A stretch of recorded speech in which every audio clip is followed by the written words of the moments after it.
First of all, good afternoon. I didn't know who was going to be here, so I'm just pleased to see so many people.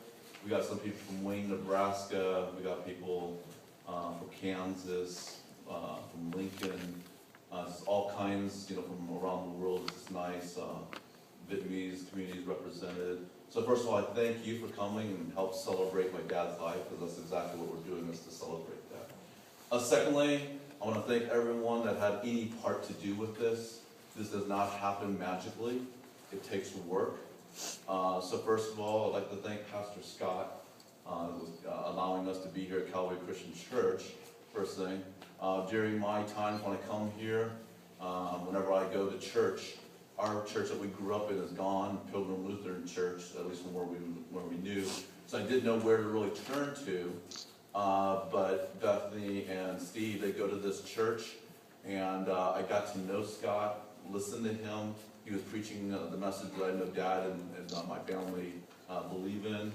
And so we came here and called up Scott. He's on vacation, and he emails me and says, "Hey, I'm on vacation, but I hear your situation. I'm going to do everything I can to make this work." And then the next thing I know is he's putting it all together and everything. He's got interns that are working with him. He's got so many. He's got pastor. He's got things on his plate, and he's got his family. And then when I heard that he wanted us to have the service at a different time, because I didn't know this part, but he had family commitments, a birthday, and some Little League games.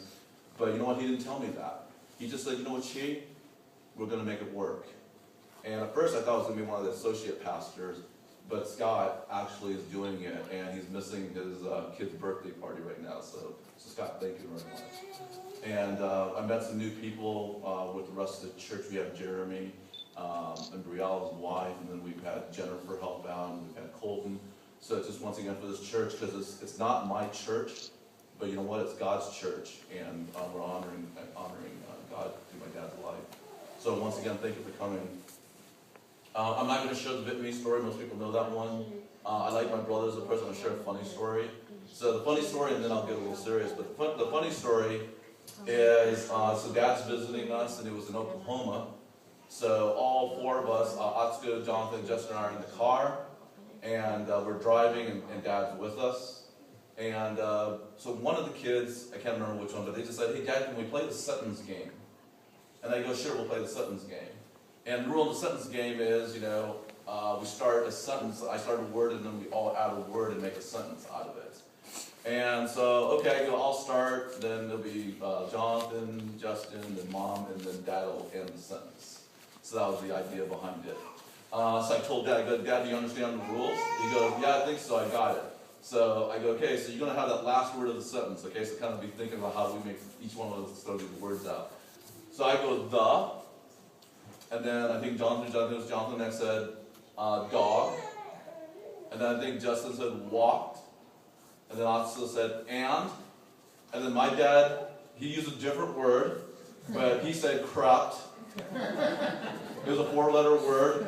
And then my boys was like, because they were young at the time, like, "What?" And then we all started laughing. And they go, "Grandpa just said a bad word." And I go, "Yeah, but it's okay, it was funny, we all laughed," and then that's the story on that one.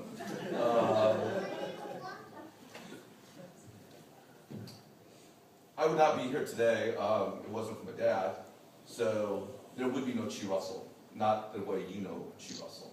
Absolutely not at all. I'd either be dead because of during the war in Vietnam, or I'd be living the life of a rice paddy farmer.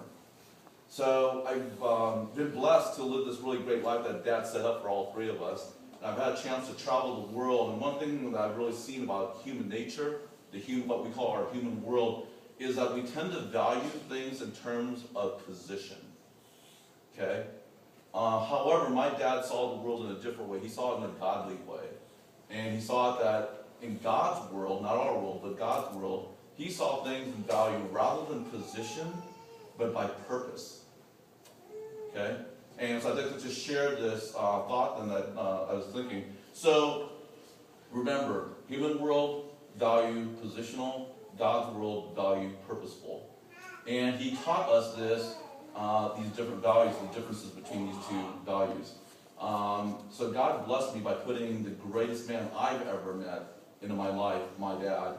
Though he wasn't a world leader nor a politician by position, he led our family in purpose.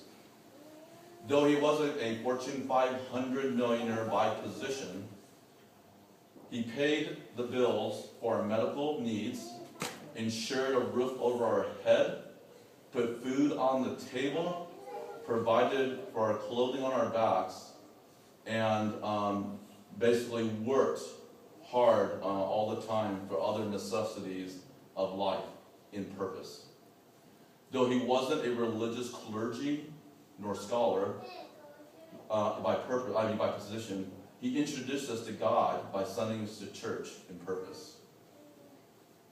Though he wasn't an ethics pundit by position, he instilled in us universal mores, values, beliefs, behaviors, and norms in purpose. Though he wasn't famous and was extremely modest and unassuming by position, he treated everyone as if they were above him in purpose. Though he wasn't a five-star general in position, he served our nation, supported and defended the U.S. Constitution, our nation, and was willing to die for all Americans. By going to the Vietnam War, he showed he was willing to die for non-Americans in purpose. Though I don't know if my dad was a Christian, I know by position, I know he was Christ-like in purpose. As Paul came up with the perfect words, Dad was a man of simple goodwill, and I thought about that. You can't spell goodwill without God. So he was doing God's will. And it's interesting, the greatest commandment in the Bible you can find in John. My dad's name is John. And 13:34, and Dad was born in 1934. That Jesus commanded us by God that we should love one another. That is the greatest commandment. So basically, God is good through my dad, and I just found it interesting that the Bible had John 13:34 as the greatest commandment. So Dad, thank you for everything. Thank you for saving me. Thank you for giving us three the lives that we have now. We're trying to do you proud. We knew that you wanted us to have a better life than you. I think financially and maybe by position we do, but I can speak for myself. I'm nowhere near 1/3, 1/2, whatever fraction that is, to meeting your purpose as a dad. So I will spend the rest of my life trying to do that in your honor.